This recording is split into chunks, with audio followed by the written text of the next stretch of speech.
नमस्कार साथियों, Vajpayee technical classes में आप सभी का स्वागत है। साथियों, भाग उन्हीं पर मेहरबान होता है जो प्रयास करते हैं और हर हाल में हार नहीं मानते हैं। ठीक है, उनके लिए संभव कार्य भी असंभव बन जाता है। इसीलिए साथी हमें किसी भी तरीके से हार नहीं मानना है। किसी को भी किसी भी तरीके की कोई तकलीफ होती है तो आप लोग मुझे मैसेज और कॉल कर सकते हैं। आप लोग पर्सनली टेलीग्राम पे कॉल कर सकते हैं, मतलब मैसेज कर सकते हैं उस पर, और मुझसे बात कर सकते हैं। कैसी भी पढ़ाई से रिलेटेड कोई भी समस्या अगर आपके पास आती है तो आप मुझे बताइए। साथियों, आज हम लोग यूपीपीसीएल 28 मार्च 2021 का पेपर सॉल्व करेंगे। इसमें हमने ऐसे बनाने की कोशिश करी है कि ऐसे अल्टरनेटर चैप्टर है तो अल्टरनेटर से जितने भी क्वेश्चन पूछे गए हैं वो सारे क्वेश्चन एक जगह कलेक्ट है। उसके बाद एसी सर्किट से जो अल्टरनेटर एसी सर्किट पॉलीफेज, जैसे मान लीजिए सबके दो मिक्स क्वेश्चन हैं तो मैंने उनको एक जगह कंबाइन करके पूछा है। क्योंकि कुछ लोग मुझे लिखकर भेजते हैं मैम चैप्टर वाइज पढ़ाइए, चैप्टर वाइज पढ़ाइए। वैसे चैप्टर के लिए अभी समय नहीं है, इसलिए मैंने अभी स्टार्ट कर दिया है इस तरीके से कि आपके क्वेश्चन आ जाएं। इनको पढ़ने से भी आपको बहुत कुछ समझ में आएगा। और हम लोग चैप्टर वाइज जो पढ़ने के लिए कह रहे हैं, हम इसके बाद यूपीपीसीएल के एग्जाम के बाद बिल्कुल बेसिक से बिल्कुल जीरो से स्टार्ट करेंगे एक एक चैप्टर। और जितने भी लोग हैं वो हमारे टेलीग्राम चैनल पर जुड़ जाएं। मैं वहां पर इन सबका पीडीएफ डाल दूंगी, आप वीडियो पूरा देख लीजिए। वीडियो बीच में प्लीज मेरे आपसे रिक्वेस्ट है, वीडियो फुल देखिए। मेरा वीडियो बहुत लेंथी नहीं होता है, मुश्किल से 30-35 मिनट से ओवर मेरा वीडियो होता ही नहीं है। 12-15 क्वेश्चन के बाद डिस्क्राइब करने के बाद ही मैं इसको रोक देती हूँ कि मैं आपको उतना बर्डन देना चाहती हूँ जितने आपको समझ में आए, है ना। और आज हम लोग इस पेपर को करेंगे, इसमें लगभग 150 क्वेश्चन है। रिपीटेबल क्वेश्चन भी इसमें आएंगे क्योंकि मैंने ऑप्शन सहित इसको किया हुआ है। ठीक है साथियों, टेलीग्राम पे जुड़ जाइए, पीडीएफ वहां मिल जाएगा। कॉपी बनाकर नोट करिए और पीडीएफ वहां से भी आप ले सकते हो, निकाल लेना। ठीक है, आप बस पढ़ाई करो और हमें सिलेक्टेड होके दिखाओ। चलिए हम लोग शुरुआत करते हैं। देखिए दोस्तों, ये पहला क्वेश्चन है, सेमीकंडक्टर में संयोजकता पट्टी और चालन पट्टी के बीच ऊर्जा अंतर कितना होता है। एक तो पूछ रहा है सेमीकंडक्टर, जो सेमीकंडक्टर होते हैं वो उसमें संयोजकता पट्टी और चालन पट्टी के बीच में ऊर्जा अंतर कितना होता है। ऑप्शन ए दे रखा है 10 electron volt, 15 electron volt, 5 electron volt और 1 इलेक्ट्रॉन वोल्ट। देखिए मैंने डिस्क्राइब में समझाया है कि ये सेमीकंडक्टर जो ऊर्जा अंतराल होता है, इसके बीच में ऊर्जा अंतर जो होता है वो 1 इलेक्ट्रॉन वोल्ट होता है। तो आपको ऑप्शन कौन सा सही हो गया, डी। अब देखिए डिस्क्राइब में क्या समझाया गया है। एक मान लीजिए ये सेमीकंडक्टर है, इसमें ये एक पार्ट इसका हो गया कंडक्टेंस का, चालक का, और दूसरा हो गया संयोजक पट्टी, इसको हम इंग्लिश में बोलते हैं वैलेंसी बैंड। ठीक है, समझ में आया। और इसके बीच का ये जो एनर्जी गैप होता है, इसको पूछ रहा है वो कितना होता है, तो 1 इलेक्ट्रॉन वोल्ट होता है। अब देखिए, अगर ये सिलिकॉन सेमीकंडक्टर कौन कौन से होते हैं, सिलिकॉन होता है, जर्मेनियम होता है। तो सिलिकॉन का कितना होता है 1.1 इलेक्ट्रॉन वोल्ट, जर्मेनियम का कितना होता है 0.7 इलेक्ट्रॉन वोल्ट। ये सेमीकंडक्टर में अंदर है। जैसे कंडक्टर होता है ना, कंडक्टर क्या क्या होता है, कंडक्टर किसे कहते हैं, वह चालक, वह पदार्थ जिसमें इलेक्ट्रॉन फ्लो करते हैं वो कंडक्टर कहलाता है। तो कौन किसमें इलेक्ट्रॉन बहते हैं, लोहे में बहते हैं, लोहा होता है, कॉपर होता है, एल्युमिनियम होता है, इन सब में इलेक्ट्रॉन बहते हैं ना। तो वो इसी तरीके के सेमीकंडक्टर का है सिलिकॉन और जर्मेनियम। अब देखिए, अगर यहाँ पे पूछा एक सेमीकंडक्टर में संयोजकता पट्टी और चालन पट्टी के बीच में अंतर, यदि आपसे पूछ लेता कंडक्टर में का एनर्जी गैप कितना होता है, यहाँ सेमीकंडक्टर में एनर्जी गैप कंडक्टर में कितना होता है, तो 0 इलेक्ट्रॉन वोल्ट होता है। अगर आपसे पूछता है इंसुलेटर में कितना होता है, इंसुलेटर क्या होते हैं, कुचालक होते हैं जिसमें करंट नहीं बह पाती है। किसमें नहीं बहती है, प्लास्टिक में, रबड़ में, पीवीसी है ना, इनमें नहीं बहती, लकड़ी में। तो इनका पूछता एनर्जी गैप कितना होता है, तो 5 इलेक्ट्रॉन वोल्ट। ये ऑप्शन में दे रखा गया है। अगर इंसुलेटर का पूछता तो 5 इलेक्ट्रॉन वोल्ट। तो क्वेश्चन था सेमीकंडक्टर में संयोजकता पट्टी और चालन पट्टी के बीच में अंतर कितना है, 1 इलेक्ट्रॉन वोल्ट। सिलिकॉन का कितना होता है 1.11, जर्मेनियम का 0.7। अगर कंडक्टर का पूछे तो 0 इलेक्ट्रॉन वोल्ट और इंसुलेटर का पूछे तो 5 इलेक्ट्रॉन वोल्ट। अगर आपसे पूछ ले कि ऊर्जा अंतराल की यूनिट क्या है तो क्या बताओगे? इलेक्ट्रॉन वोल्ट है। ऊर्जा अंतराल की यूनिट इलेक्ट्रॉन वोल्ट है। नेक्स्ट क्वेश्चन देखिए, ये क्वेश्चन है डीसी में जो कंडक्टर इंसुलेटर वाला चैप्टर है ना, उसके क्वेश्चन पूछे गए हैं। सेकंड क्वेश्चन है पीवीसी तार का प्रयोग कहाँ किया जाता है? लो और मीडियम वोल्टेज में, हाई वोल्टेज में, ओनली लो वोल्टेज में, ओनली मीडियम वोल्टेज में। इसमें पूछा गया पीवीसी क्या होता है? पीवीसी किसी तार के ऊपर जो वायर होता है, वायर के ऊपर के इंसुलेशन को हम क्या बोलते हैं? पीवीसी बोलते हैं। पीवीसी मैं आपको दिखा भी देती हूँ, रुकिएगा एक मिनट। ये देखिए भैया, ये जो वायर के ऊपर ये जो चढ़ा हुआ है ये पीवीसी है। अगर जो केबल घर पे आती है उस केबल को बोलते हैं, उस पे चढ़ा जो इंसुलेशन होता है वो VIR। ये देखो रेड कलर का पीवीसी इस पे चढ़ा रखा है, ये ब्लैक कलर का चढ़ा रखा है, आपने येलो भी देखा होगा, है ना, RYB, रेड येलो ब्लू। तो ये जो है ये क्या है? पीवीसी। इसका फुल फॉर्म क्या होता है पीवीसी का? Polyvinyl chloride. अभी मैंने आपको तार दिखाया तो उससे तो आप जान ही गए होगे वायर से कि ये वाले वायर लो वोल्टेज और मीडियम वोल्टेज में यूज होते हैं। तो कौन सा ऑप्शन सही हो जाएगा? ए, लो और मीडियम। लो कितना होता है? 230 वोल्टेज और 650 वोल्टेज तक में इनको हम यूज करते हैं। पीवीसी तार को प्रयोग को हम यूज करते हैं। नेक्स्ट क्वेश्चन देखिए साथियों, नमी के विरुद्ध संरक्षण में प्रदान किया जाता है।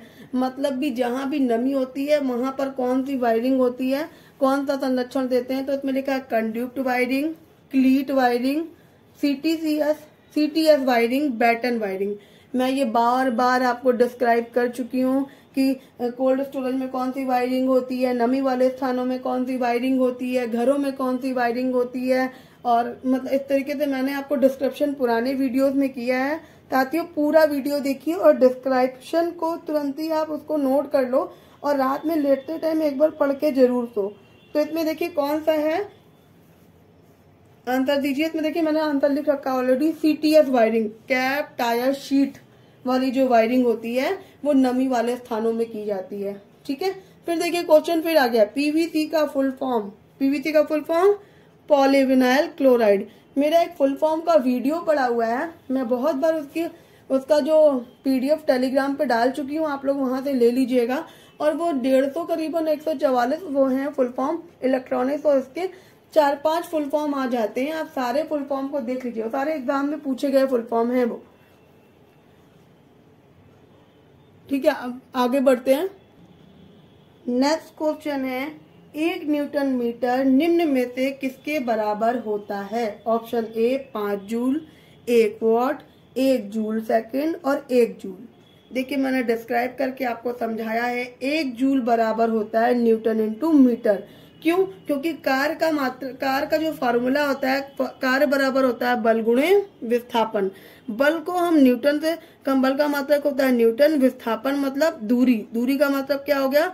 m होता है। दूरी को किस में नापते हैं? m में। तो न्यूटन इंटू मीटर बराबर कार का मात्रक होता है जूल। तो 1 जूल बराबर न्यूटन इंटू मीटर। तो इसका ऑप्शन कौन सा सही हो जाएगा? डी ऑप्शन सही हो जाएगा। भैया समझ में आ रहा है? नहीं आ रहा है तो तुरंत बोलिए मतलब टाइप कीजिए। कुछ लोग हमसे बोलते हैं मैम फेस के साथ पढ़ाइए। बस बहुत जल्दी मैं बोर्ड वगैरह का वो फिक्स का इंतजाम करने वाली हूँ, इस वजह से मैं उसको नहीं कर पा रही। जल्दी आप लोग सारे लोग लाइक कर दीजिए, जितने लोग आ चुके हैं वो सारे लाइक कर दीजिए, लाइक और प्लीज शेयर कर दीजिए। आप जितने भी आप सारे के दोस्त होते हैं जो ITI में आपके संग किए हुए हैं, बहुत जगह आपने पढ़ा, वो लोग भी ITI किए हैं, कुछ फिटेड ट्रेड और अलग अलग ट्रेड से भी हैं, तो हम बेसिक पढ़ा रहे हैं। बेसिक इलेक्ट्रीशियन बहुत पूछा जाता है। अभी ट्यूबवेल ऑपरेटर का पेपर था तो उसमें ही फिटर का सब सारी ट्रेडों को पूछा गया और आया एक्चुअल में पूरा इलेक्ट्रीशियन का ही था।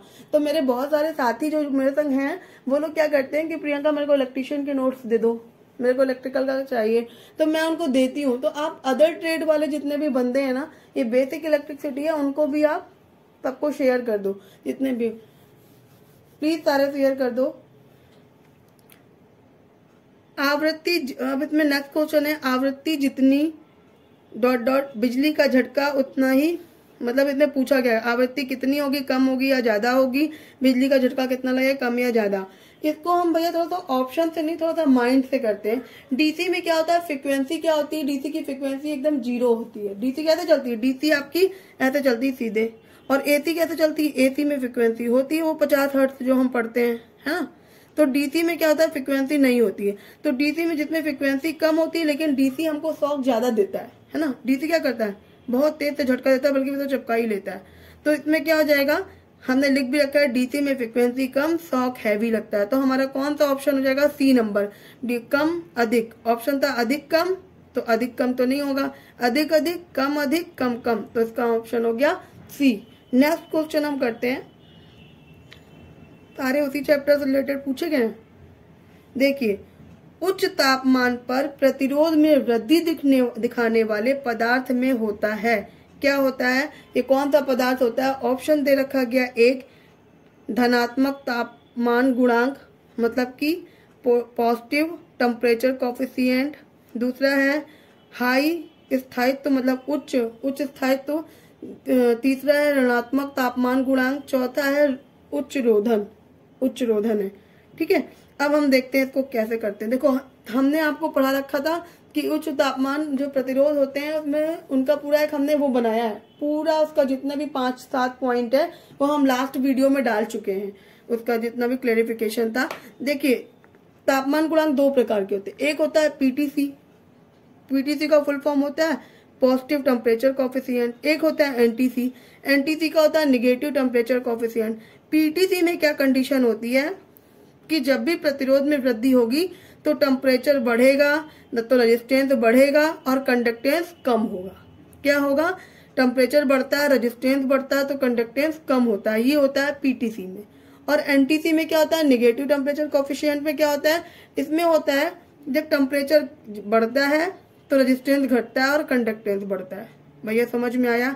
2 होते हैं पीटीसी और एनटीसी। पीटीसी में क्या होता है, टेम्परेचर बढ़ेगा तो रेजिस्टेंस भी बढ़ेगा लेकिन कंडक्टेंस कम होगा। एनटीसी में क्या होता है, टेम्परेचर बढ़ता है, रेजिस्टेंस कम होता है और कंडक्टेंस आपका बढ़ता है। अब देखिए, हमसे क्वेश्चन क्या पूछ रहा था, क्वेश्चन हमसे पूछ रहा था उच्च तापमान पर प्रतिरोध में वृद्धि दिखाने पर पदार्थ में क्या होता है। प्रतिरोध में अगर वृद्धि होगी तो पदार्थ में क्या होता है, किसमें, प्रतिरोध में वृद्धि। अब देखो, यहाँ प्रतिरोध बढ़ रहा है ना, तो प्रतिरोध में वृद्धि हो रही, तो तापमान ये क्या हो रहा है, घट रहा है। इसमें घट रहा है, तो यहाँ लेकिन वृद्धि पूछा था, अगर पूछेगा घटता तो हम ये वाला देखते हैं। तो मतलब क्या कंडीशन आ गई, पीटीसी। कौन सी कंडीशन आ गई, ये देखिए, इसमें क्या बोल रहा है, प्रतिरोध में वृद्धि। मैं इसलिए दोबारा बोल रही हूँ क्योंकि आपको दिख नहीं रहा था, मैंने ध्यान नहीं दिया। प्रतिरोध में वृद्धि दिखाने पर क्या होता है, प्रतिरोध में वृद्धि हो रही तो कंडक्टेंस घट रहा है। इसमें क्या था, प्रतिरोध घट रहा है तो कंडक्टेंस बढ़ रहा है।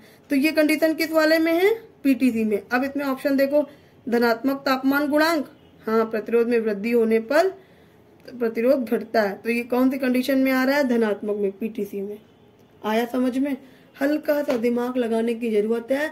इलेक्ट्रीशियन बहुत टफ नहीं है। क्यों टफ नहीं है और ट्रेडों की अपेक्षा, क्योंकि हम फिजिक्स सेकंड पढ़ते हैं 12th में, तो भी वहां पर हम पूरा इलेक्ट्रीशियन पढ़ लेते हैं। हम हाई स्कूल में भी हमारा ये चैप्टर होता है कंडक्टर, इंसुलेटर और सेमी कंडक्टर, जितने भी हैं, सीरीज पैरेलल के सर्किट, 10th की बुक में, 9th की बुक में भी ये होते हैं। इसलिए इलेक्ट्रीशियन, और इलेक्ट्रीशियन भैया कोर ब्रांच है। विद्युत से हमें हर जगह जॉब है। अगर बिजली नहीं है तो कहीं कुछ भी नहीं है, चाहे वो प्लास्टिक की फैक्ट्री हो, चाहे वो किसी भी चीज की फैक्ट्री होगी, लेकिन आपको इलेक्ट्रिसिटी की जरूरत पड़ने वाली है, पड़ेगी ही। वहां पे आपको इलेक्ट्रीशियन की भी आपको जरूरत पड़नी ही पड़नी है, इलेक्ट्रीशियन की पोस्ट होती ही है। इसीलिए आप देखो, मारुति सुजुकी कंपनी है गुड़गांव में, होंडा कंपनी है, हर कंपनी में मैकेनिकल प्रोडक्शन के बाद, मैकेनिकल वालों के बाद भी इलेक्ट्रीशियन की पोस्ट वालों को रखते ही है।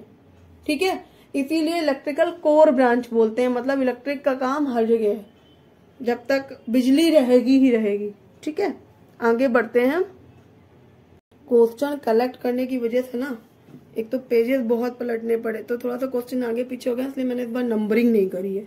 ठीक है, विद्युत, एक नया क्वेश्चन देखते हैं। विद्युत सामग्री के उस गुण को क्या कहते हैं जिसके कारण उसमें धारा प्रवाहित होती है। अभी मैंने जस्ट अभी आपको बताया कि जिसमें धारा प्रवाहित होती है उसको हम चालक बोलते हैं, जिसमें धारा प्रवाह नहीं होती, करंट फ्लो नहीं होती है, उसे हम कुचालक बोलते हैं। जिसमें होती है नहीं होती है वो होता है सेमीकंडक्टर, मतलब अर्धकुचालक। ठीक है, सेमीकंडक्टर सॉरी अर्धचालक। तो देखिए इसमें क्या हमने डायरेक्ट आंसर लिख दिया। विद्युत की वह सामग्री उस गुण को क्या कहते हैं जिसके कारण उसमें धारा प्रवाहित होती है, उसको हम बोलते हैं चालक बोलते हैं।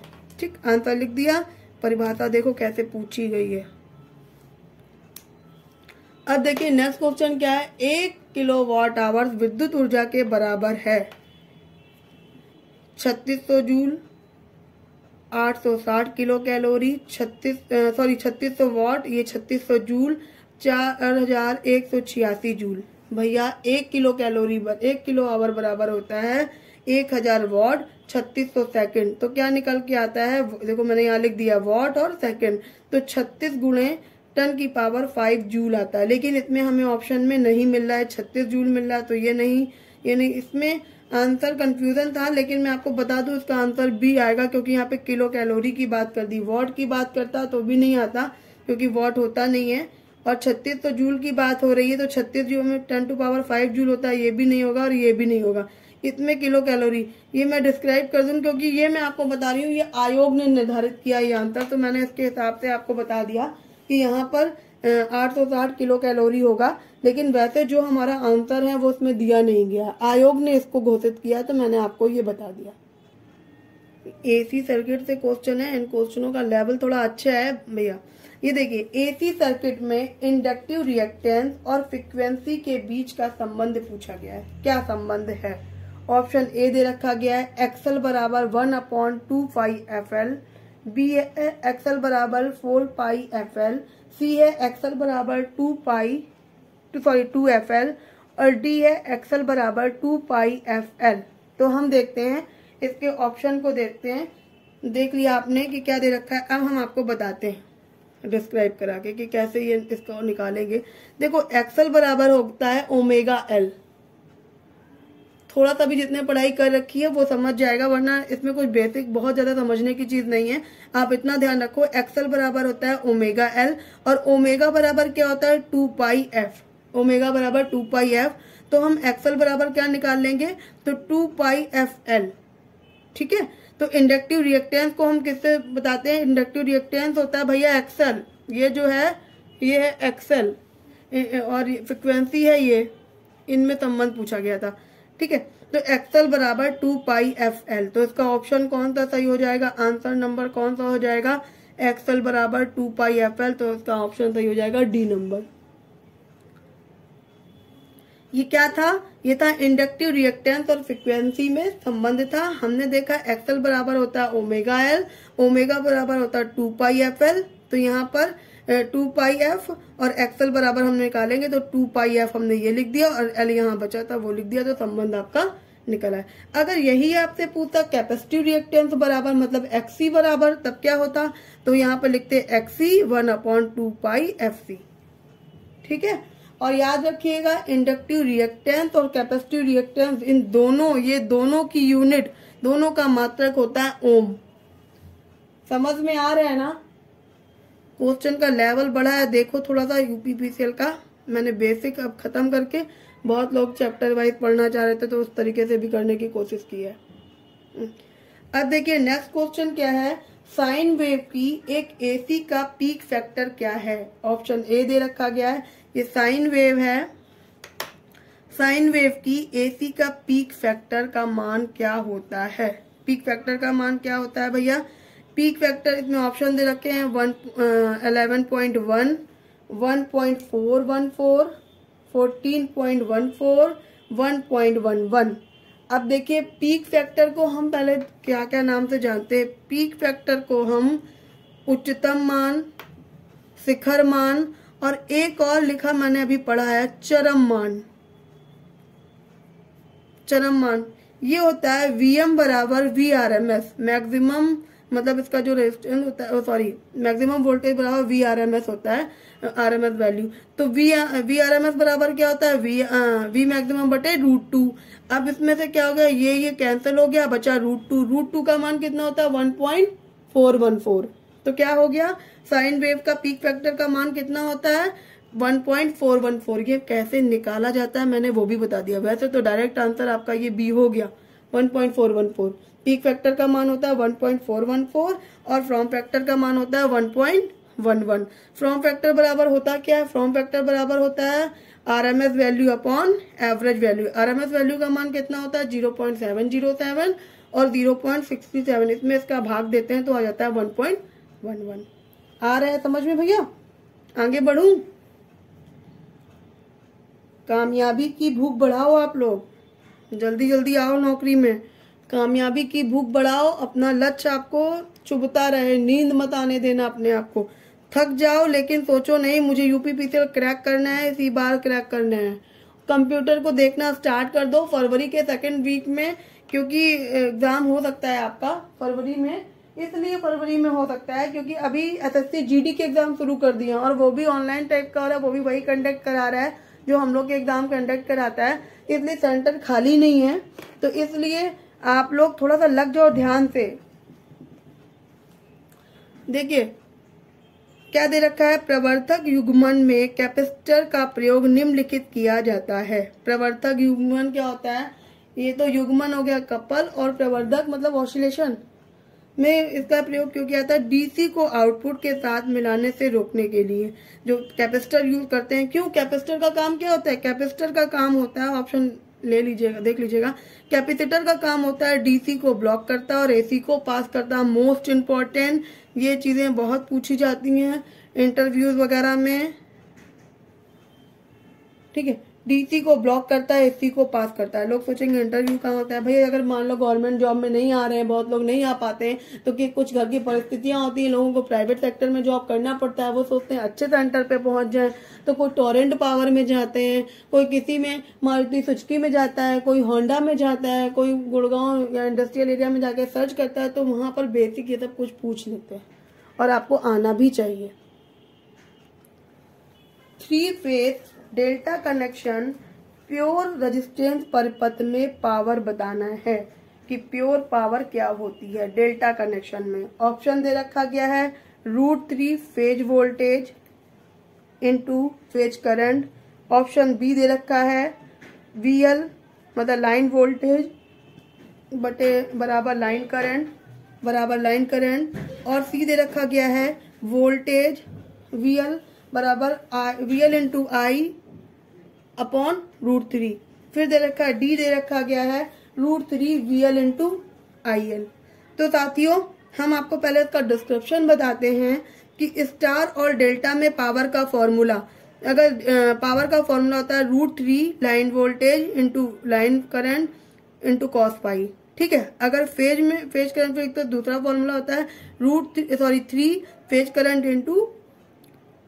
Into phase voltage cos pi. अब देखो ऑप्शन में हम देख लेते हैं, ऑप्शन इसका डी सही होगा क्योंकि √3 में ही लाइन वोल्टेज है। ये फेज करंट जो दे रखा गया है यहाँ पर √3 दे रखा, अगर यहाँ पे केवल 3 देखते तो हम ये सही मान लेते, तो ऑप्शन हमारा डी सही हो गया, ठीक है। पावर का आपको फॉर्मूला पता होना चाहिए। नेक्स्ट देखिए क्वेश्चन, इसमें क्या एक क्वेश्चन अच्छे से समझिएगा, अच्छा क्वेश्चन है। अल्टरनेटर में अवमंदक कुंडली डैम्पिंग कॉइल किस लिए दी जाती है? ऑप्शन ए है वाइब्रेशन घटाने के लिए, मतलब कंपन को घटाने के लिए डैम्पिंग कॉइल लगाते हैं, कि चाल दोलन प्रभाव को घटाने के लिए, बला घूर्ण बढ़ाने के लिए, और चाल दोलन के प्रभाव को बढ़ाने के लिए किस लिए लगाते हैं हम? तो भैया इसमें क्या होता है, आपने वो पढ़ा है इलेक्ट्रिकल मेजरमेंट चैप्टर, मतलब कि आपने इंस्ट्रूमेंट पढ़ा है। इंस्ट्रूमेंट में जो होते हैं उनमें 3 तरीके के टार्क होते हैं। देखो कौन कौन से टार्क होते हैं। एक होता है डिफ्लेक्टिंग टार्क, कंट्रोलिंग टार्क और डैम्पिंग टार्क। जो भी मीटर होता है ना, उसमें इस तरीके से कॉइल को, जो भी मान लो कोई यहाँ पर एक मीटर है, यहाँ तक ये कॉइल आ गई, तो इसको रोकने के लिए, मतलब ये तो यहाँ पर पहले इसको धक्का मार के यहाँ तक भेजती है, जैसे इसमें करंट लगती है, कोई मीटर में कॉइल को भेजा, अब ये वापस नहीं जाएगी, यहीं पे हिलक के रह गई, तो इसको पीछे करने के लिए ये डिफ्लेक्टिंग टार्क, यहीं पे ही हम डैम्पिंग कॉइल लगाते हैं। मतलब फिर अगर ये पीछे जाएगी तो यहाँ पे हिलती रहेगी, इसको पीछे कर, इसीलिए हम डैम्पिंग कॉइल का प्रयोग करते हैं कि डैम्पिंग कॉइल का काम क्या होता है, उस वाइब्रेशन को रोकने के लिए। लेकिन अगर ये बात आपसे मीटर में पूछता है तब डैम्पिंग कॉइल का काम होता है वाइब्रेशन को रोकने के लिए। लेकिन यहाँ पर क्वेश्चन पूछ रहा है अल्टरनेटर में डैम्पिंग कॉइल किस लिए दी जाती। तो अल्टरनेटर में क्या होता है, मशीन जब ऑसिलेट करती है, चलती है, जब उसमें ऑसिलेशन होता है दोलन चाल के प्रभाव को घटाने के लिए, वहां पर दोलन मशीन जब चल रही होती है इस तरीके से अल्टरनेटर करता है, तो वहां पर जब दोलन होने लगता है, बढ़ रहा है घट रहा है, बढ़ रहा है घट रहा है, तब भी वाइब्रेशन होता है। तो यहाँ पर अल्टरनेटर की बात अगर आपसे पूछता है तो यहाँ पर दोलन चाल को के प्रभाव को घटाने के लिए होता है। और अगर मैंने यहाँ लिख भी दिया मापक यंत्रों में तो वाइब्रेशन को घटाने, तब ऑप्शन आपका ये वाला सही होता। ठीक, नेक्स्ट देखिए क्वेश्चन है अल्टरनेटर की दक्षता क्या है, मतलब अल्टरनेटर की दक्षता क्या बढ़ाने पर हमेशा बढ़ती है। Option A regulation, power, voltage और करंट। भैया हमेशा जब भी इफिशियंसी बढ़ती है तो वो पावर पे, जितना भी अगर हम केवीए में है, एमवीए में है, कितने का अल्टरनेटर है, तो हम अगर पावर बढ़ाएंगे तो इफिशियंसी बढ़ेगी, पावर बढ़ाएंगे तो इफिशियंसी बढ़ेगी। तो क्या आंसर हो गया इसका, पावर, बी हो गया। आगे बढ़े, हर व्यक्ति एक एक क्वेश्चन को इम्पोर्टेंस दे और खुद को तैयार करो। शिक्षा जीवन की तैयारी नहीं है, स्वयं जीवन है। शिक्षा जो है वो जीवन की तैयारी नहीं है कि हम इसलिए पढ़ रहे हैं, स्वयं ही जीवन है। अगर आपकी जॉब लग गई तो बहुत कुछ एकदम से इतनी जल्दी चेंज होगा, आपका माइंड से लेकर आपके घर की स्थितियों से लेकर सब कुछ। अगर कोई भी व्यक्ति बहुत गरीब है तो समझो आपकी गरीबी शिक्षा ही मिटा सकती है। बाकी आप कितनी भी मेहनत कर लो, एक रिक्शे वाला इतनी मेहनत करता है, एक लेबर इतनी मेहनत करता है, शाम को उसको 400 रुपए ही मिलते हैं। ठीक है, तो शिक्षा एक ऐसी चीज है जो आपकी गरीबी को मिटा सकती है। अगर कुछ भी किसी की आंखों में कुछ सपने पल रहे हो तो आप टारगेट बना लो। महीने भर आपको सेकंड वीक मिल रहा है, मतलब कि आज 15 तारीख हो चुकी है, 14 तारीख है, और 14 तारीख से लेके आपको लास्ट 14 में आपका 30 दिन आप केवल अपनी किताबों को टाइम दो, हर काम छोड़ दो। ठीक है, बिल्कुल ढंग से लग जाओ, खुद को तैयार करें। समूह नहीं अकेला, व्यक्ति ही शिखर को छूता है। समझे, खुद को तैयार करो, समूह नहीं जाता, केवल शिखर को व्यक्ति ही अकेला टच करता है। चलिए देखते हैं हम लोग नेक्स्ट क्वेश्चन को। इसमें क्वेश्चन है सैलिएंट पोल के रोटर का उपयोग अल्टरनेटर में किया जाता है, ये किस प्रकार के प्राइम मूवर द्वारा चलते हैं। भैया अल्टरनेटर में दो प्रकार के रोटर होते हैं, एक होता है सैलिएंट पोल, सैलिएंट रोटर, दूसरा होता है सिलेंड्रिकल रोटर। सैलिएंट जो होता है इसका व्यास अधिक, लंबाई कम होती है, इसमें 6 से 40 तक पोल होते हैं। सिलेंड्रिकल क्या होता है, आपने कभी ध्यान दिया होगा ट्रक के जो पहिए होते हैं पीछे, उन दोनों के बीच में एक लंबा सा लगा रहता है, रोटेट करता है, वो सिलेंड्रिकल टाइप होता है। क्योंकि हम आपको फोटो दिखाते हैं उसकी, भैया ये देखिए, ये सिलेंड्रिकल टाइप का रोटर है, ये जो है ये सिलेंड्रिकल टाइप का रोटर है और ये सैलिएंट रोटर है। मैंने अभी आपको बोला सैलिएंट टाइप का जो रोटर होता है इसकी लंबाई कम होती है, इसमें लंबाई ज्यादा नहीं है ना, इसकी लंबाई कम होती है लेकिन इसका व्यास जो है वो ज्यादा होता है। सिलेंड्रिकल टाइप में क्या होता है, सिलेंड्रिकल टाइप में हमने आपको बोला इसमें इसकी लंबाई अधिक होती है लेकिन इसका व्यास ये जो है वो कम होता है। तो सिलेंड्रिकल टाइप में जो सैलिएंट में पोल जो होते हैं वो पोलों की संख्या 6 से 40 तक होती है, जबकि सिलेंड्रिकल टाइप में पोलों की संख्या 2 या 4 होती है। जहां पोलों की संख्या ज्यादा होगी वो क्या करेगा, कम स्पीड पे चलेगा, है ना। पोलों की संख्या ज्यादा होती तो क्या, हमने एक फॉर्मूला पढ़ रखा है F बराबर NP/120। तो क्या होगा, पोलों की संख्या अगर ज्यादा होती है तो स्पीड कम होती है। मैं यहीं पे आपको लिख के बता दूं, आपने ये वाला फॉर्मूला हम लोग अक्सर करते हैं F बराबर NP/120, है ना। इतनों को हटा दो, अगर यहाँ पर देखा जाए तो P बराबर क्या आ जाएगा, ये वाला जो अगर P यहाँ पे रखे रहोगे तो ये वाला भाग में चला जाएगा, कितने गुणे में है। तो ये देखो P बराबर क्या होगा, अगर स्पीड बढ़ेगी तो पोल की संख्या घटेगी, मतलब कि क्या होगा, इसकी स्पीड कम होगी, इसकी स्पीड ज्यादा होगी। आगे बढ़े, उसमें दिखाएं चल के डिस्क्रिप्शन में। तो देखिए मैंने क्या किया, सिलेंड्रिकल में क्या होता है, लंबाई अधिक व्यास कम। सिलेंड्रिकल वाला लंबा लंबा सिलेंडर के आकार का था, लंबाई अधिक व्यास कम। इसमें पोलों की संख्या 2 से 4 तक होती है। और यहाँ देखिए मैंने लिख दिया पोल बढ़ेंगे तो स्पीड घटेगी। तो सेलिएंट पोल के रोटर, क्वेश्चन क्या कह रहा था, सेलिएंट पोल के रोटर उपयोग में कौन सा प्राइम मूवर लगते हैं, तो निम्न और मध्यम गति के प्राइम मूवर लगाए जाते हैं। ठीक है।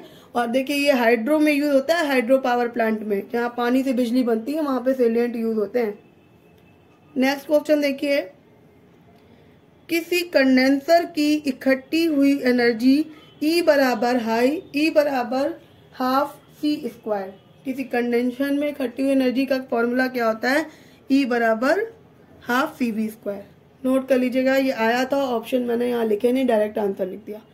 फिर देखिए कंडेंसर का फॉर्मूला क्या होता है, कंडेंसर का जो फॉर्मूला है Q बराबर C इंटू वी।